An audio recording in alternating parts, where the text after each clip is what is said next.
Hello students, मैं अभिषेक छतवानी। कुछ एक और इनकम टैक्स के क्वेश्चन आपके ऊपर पास लेके आया हूँ। हमने इससे पहले 40 क्वेश्चन किए, 20 हम क्वेश्चंस कर रहे हैं। 20 क्वेश्चन आपके पास और आएंगे और हमेशा की तरह सुझाव दूंगा कि आप क्वेश्चन देखिए, उसका आंसर सोचिए और फिर जो करेक्ट आंसर है उससे अपना मिला लीजिए। चलिए शुरू करते हैं सर। आज का पहला क्वेश्चन आ रहा है आपके सामने कि supreme court president is binding on. Supreme court मिसाल या नज़ीर किन पे बाध्यकारी है, यानी आप इसे यूँ समझिए कि अगर सुप्रीम कोर्ट ने किसी मामले में जजमेंट दे दिया तो फिर किन को उसे मानना पड़ेगा। तो इसका आंसर सबको ही पता है कि सुप्रीम कोर्ट ने एक बार जज दे दिया, उससे ऊपर तो कोई है नहीं, तो फिर वो सब पे ही बाउंडिंग होगा। तो अब ऑप्शन देखते हैं।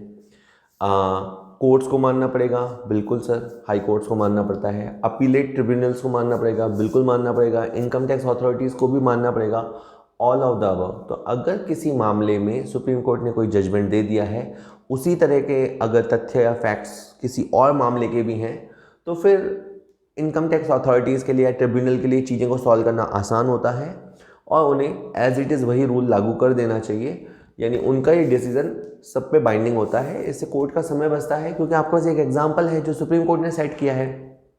ठीक है सर, तो ऑल ऑफ द अबव आएगा। चलिए अगला क्वेश्चन देखते हैं। अगला क्वेश्चन कहता है सर कि उच्च न्यायालयों के उदाहरण किस पे बाध्यकारी नहीं है। High court precedents are not binding on. अब अगर हाई कोर्ट में कोई जजमेंट हुआ है तो ऑप्शन देखते हैं, फिर समझेंगे। हाई कोर्ट के जो जजमेंट है वो ट्रिब्यूनल पे बाध्यकारी नहीं है। अगर अपन ट्रिब्यूनल वर्ड यहाँ फिट करें तो इस लाइन का मतलब क्या हुआ कि हाई कोर्ट के जो एग्जाम्पल्स हैं वो ट्रिब्यूनल्स पे बाध्यकारी नहीं है। तो ये बात तो सही नहीं मानता मैं, पेन ले लेते हैं, यानी ये ऑप्शन गलत है। सेकंड, हाई कोर्ट के जजमेंट इनकम टैक्स अथॉरिटी पे बाध्यकारी नहीं है, उन पे लागू नहीं होते, ये भी कहना गलत है। हाई कोर्ट के जजमेंट असेसीज पे बाध्यकारी नहीं है, उन पे बाइंडिंग नहीं है, ये भी गलत है। चूंकि ये तीनों ही है तो sir none of the above आएगा इसका आंसर। इसका answer sir none of the above आएगा। ठीक है, चलिए अगला क्वेश्चन आ रहा है। अधिनियम में जहां भी निर्धारित जैसा कि निर्दिष्ट वाक्यांश प्रकट होता है, इसका क्या मतलब है। Wherever in the act the phrase as prescribed appears it means that. जैसे आप कभी लॉ पढ़ेंगे, कानून पढ़ेंगे, और बहुत जगह आपको ये फ्रेज देखने को मिलेगा, एज प्रेस्क्राइब्ड इन दैट। तो एज प्रेस्क्राइब्ड का मतलब क्या होता है। ऑप्शन है regulations are to be framed in this respect, अभी रेगुलेशंस बनाए जाने हैं। सेकंड लिखा है रूल्स इस संबंध में बना दिए गए हैं। थर्ड, रेगुलेशंस जो इस संबंध में बना दिए गए हैं, और regulations are framed in this respect. Well, काफ़ी क्लोज कॉन्टेस्ट है। एज प्रेस्क्राइब्ड में का मतलब ऐसे होता है कि रेगुलेशंस बना दिए गए हैं। सी पॉइंट है, regulations were earlier framed in this respect, regulations are framed in this respect. तो मेरे ख्याल से सर डी आंसर होना चाहिए। इस संबंध में जो रेगुलेशंस बना दिए गए हैं उनको ही आपको देखना होता है। मेरे ख्याल से डी आएगा इसका। सही है। चलिए, थोड़ा मुश्किल क्वेश्चन था। टफ और दोनों तरह के क्वेश्चन आएंगे आपके सामने। ये तो क्वेश्चन ही नहीं आ रहा। चलिए क्वेश्चन मिस हो गया, स्किप हो गया, मैं दे दूंगा आपको बाद में। Amendment by the finance act are made applicable from. बहुत अच्छा क्वेश्चन है ये। वित्त अधिनियम द्वारा दिए गए संशोधन किस तिथि से लागू होते हैं। तो आप एक एग्जांपल लीजिए कि मान लीजिए 1 फरवरी 21, मान लीजिए 1 फरवरी 2021 को फाइनेंस बिल लाया गया। थोड़े दिनों के बाद, कंसेंट के बाद, वो फाइनेंस एक्ट बन जाएगा। तो ये जो फाइनेंस बिल 21 आया उसके रूल किस पे लागू होंगे। तो जो आने वाला सेशन होता है उस पे, यानी फरवरी 21 में जो बिल आया है सर, उसके रूल 1 अप्रैल 21 से लेके मार्च 22 तक के ईयर पे बाइंडिंग होंगे। तो मेरे कहने का मतलब है, अब आप ऑप्शन लिखिए। First day of next financial year, first day of same financial year, last day of same accounting year, none of the above. Sir जो भी फाइनेंस बिल में जो भी संशोधन आएंगे, फाइनेंस बिल में हर साल नया बिल आता है, तो उसमें जो संशोधन होंगे वो अगले फाइनेंशियल ईयर के फर्स्ट डे से लागू होंगे। सर इसका आंसर ए आएगा। चलिए ठीक है, ओके। अगला क्वेश्चन है, income tax is charged on, आयकर किस वर्ष लिया जाता है? तो अपने को पता है इनकम अपन कमाते एक वर्ष में है, लेकिन उसके ऊपर जो टैक्स लगता है वो किसी और वर्ष में लगता है, टैक्स वो दूसरे वर्ष में लगता है। तो सर इनकम टैक्स जो चार्ज किया जाता है वो है असेसमेंट ईयर में। तो आप देखिए ऑप्शंस, फिनेंशियल ईयर में लगाया जाता है, असेसमेंट ईयर में लगाया जाता है, सर इसका आंसर बी होगा। प्रीवियस ईयर में हम इनकम कमाते हैं, असेसमेंट ईयर में टैक्स चुकाते हैं। अगर मैंने मान लीजिए 18-19 में कमाया है तो 19-20 में मेरे ऊपर टैक्स लगाया जाएगा। ठीक है, अगला क्वेश्चन है, एक व्यक्ति में शामिल है, a person includes.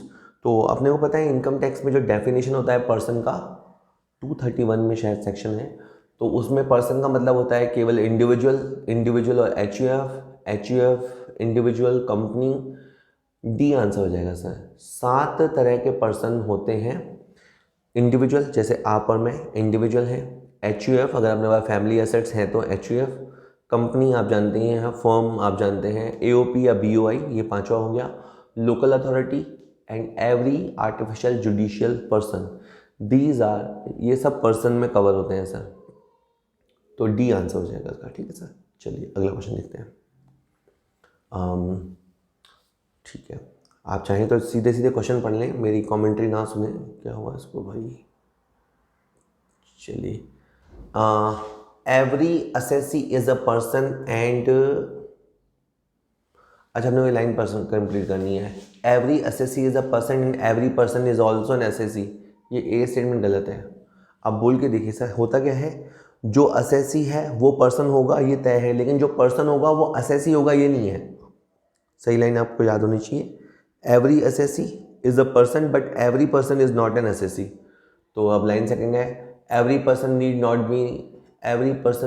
B N assessee. हाँ ये सही है लाइन। सर थर्ड लाइन कहता है every assessee is a person and an individual is always an assessee. गलत है। HUF is always an assessee. नहीं सर, बी सही है इसमें, बी सही है कि जो असेसी होता है वो पर्सन होगा, पर पर्सन को असेसी होना जरूरी नहीं है। ठीक है सर, चलिए अच्छी, वैसे क्वेश्चन अच्छा था ये। अगला पॉइंट है, मूल्यांकन वर्ष, असेसमेंट ईयर की अवधि हो सकती है। सर असेसमेंट ईयर हमेशा 12 महीने का होता है। आपका प्रीवियस ईयर किसी वजह से 12 महीने से कम का हो सकता है, पर असेसमेंट ईयर हमेशा 1 साल का होता है।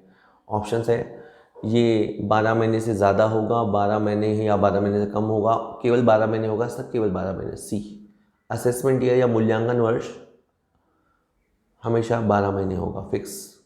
वेल, अगला क्वेश्चन है, जिस वर्ष में इनकम टैक्स लगता है उसे डैश डैश वर्ष, और जिस वर्ष इनकम अर्जित की जाती है उसे।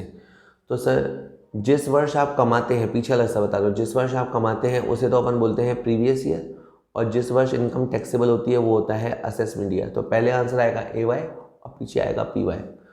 इसमें 4 ऑप्शन दे रखे हैं, तो ए ऑप्शन गलत है, बी सही है कि year in which income is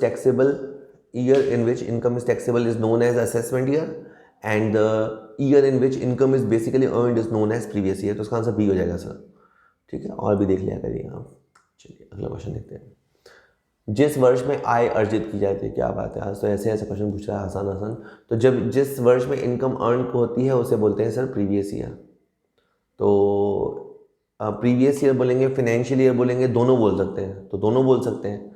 अब देखो इसमें गलती क्या होती है कि अगर मैं प्रीवियस ईयर देख के ए पे टिक कर देता तो सी ऑप्शन भी तो सही है, क्योंकि जब भी आप इनकम कमा रहे हो वो कोई ना कोई ईयर तो है ही है। तो फिनेंशियल ईयर भी बोलते हैं, प्रीवियस ईयर बोलते हैं, सी सही है सर इसका आंसर। चलिए, ओ जिस वर्ष में आय अर्जित की, इन्होंने ए आंसर दिया है सर, इसको आप थोड़ा कंफर्म कर लेना।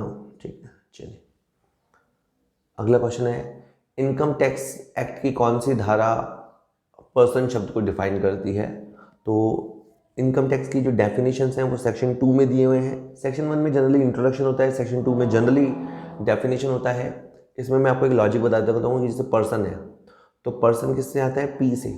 तो अल्फ़ाबेट में ए बी सी डी ऐसे करके पी पीछे आएगा, कितना पीछे आएगा वो तो मैं नहीं बता सकता, पर जैसे मैंने कहा कि इंट्रोडक्शन होता है सेक्शन 1 में, डेफिनेशन होता है 2 में, तो अब इसका 2 और 2 के बाद में पर्सन किस पे है, नंबर पे है, तो 31 नंबर पे है, तो 31 लॉजिकल भी है। तो अगर पी के बाद क्यू है, जो पीछे का कोई नंबर है तो उसका सेक्शन थोड़ा पीछे का होगा और आगे थोड़े आसान वाले होंगे, तो ये आप थोड़ा थोड़ा तो आपको हेल्प करेगा। 231 इसका सेक्शन है सर, इसका आंसर है सर 231। अब 232 जो होगा ना, उसमें पर्सन से आगे का कोई वर्ड होगा, ठीक है, जिसमें पी और कुछ और वर्ड होगा। चलिए अगला क्वेश्चन है, निम्न में से किसे HUF के रूप में मूल्यांकन किया जाना चाहिए? In order to be assessed as HUF there should be. HUF के लिए जो एक खास फीचर है वो है पार्टनरशिप, को पार्टनरशिप, को पार्टनरशिप या को ओनरशिप। तो सर ये वर्ड है सर, को पार्टनरशिप, मतलब इसमें क्या होता है कि हिंदी में वर्ड होता है सहभागी सदस्य या को पार्टनर। को पार्टनर मतलब HUF के अलावा वो पर्सन होते हैं जो प्रॉपर्टी डिस्ट्रीब्यूशन की डिमांड कर सकते हैं। मतलब एक फैमिली में ए है करता, बी और सी को को पार्टनर माना जाएगा अगर वो प्रॉपर्टी डिस्ट्रीब्यूशन की मांग कर सकते हैं तो ये एक HUF का खास फीचर होता है संदायदत्त, हिंदी काफ़ी टफ है, संदायदत्ता को पार्टनरशिप। चलिए ओके, 2-3 क्वेश्चन और हैं। A person becomes a member of HUF by birth. Simple, अगर इसको फिल इन द ब्लैंक्स होता तो एक HUF का मेंबर बनने के लिए आपको अग्रीमेंट करने की ज़रूरत नहीं है, बस जन्म लेने की ज़रूरत है, जन्म के साथ ही आप उसके HUF के मेंबर बन जाएंगे। क्या इसके लिए कॉन्ट्रैक्ट की ज़रूरत है, अग्रीमेंट की ज़रूरत है, पॉपुलैरिटी की ज़रूरत है, स्थिति, जहाँ बच्चा पैदा हुआ उसी के साथ वो HUF का मेंबर हो जाएगा। चलिए सर अगला क्वेश्चन है, सभी कर निर्धारिती के लिए पालन करने हेतु आवश्यक है। All assessees are required to follow.